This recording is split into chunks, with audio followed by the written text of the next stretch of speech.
Surat એરપોર્ટને international એરપોર્ટનો દરજ્જો મળતા દક્ષિણ ગુજરાતમાં હવે એર કનેક્ટિવિટીમાં વધારો થશે। ડાયમંડ નગરી હવે વિશ્વ સાથે જોડાશે।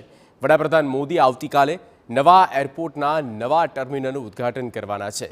ત્યારે પ્રદેશ ભાજપ અધ્યક્ષે સુરત એરપોર્ટના વિકાસ માટે કેન્દ્રીય કેબિનેટે આપેલી મંજૂરી બદલ વડાપ્રધાન મોદીનો આભાર વ્યક્ત કરતા કહ્યું કે ગુજરાત અને તેમાં સુરતના વિકાસ માટે કેન્દ્ર સરકાર હંમેશા કટિબદ્ધ રહી છે।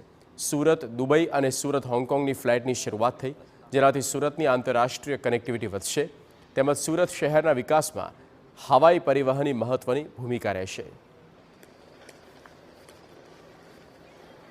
एमणे गई काले 16मी तारीखे केबिनेटनी अंदर आ निर्णय करी अने सूरतना एरपोर्टने इंटरनेशनल एरपोर्टनी मंजूरी आपी। एना माटे अमे मोदी साहेबना खूब खूब आभारी छे।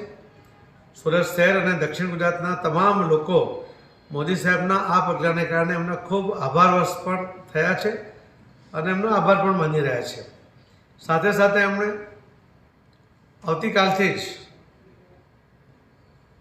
दुबई अने होंगकोंग आ बंने फ्लाइटो पण शरू करवा माटे एमणे जरूरी सूचनाओ आप्या।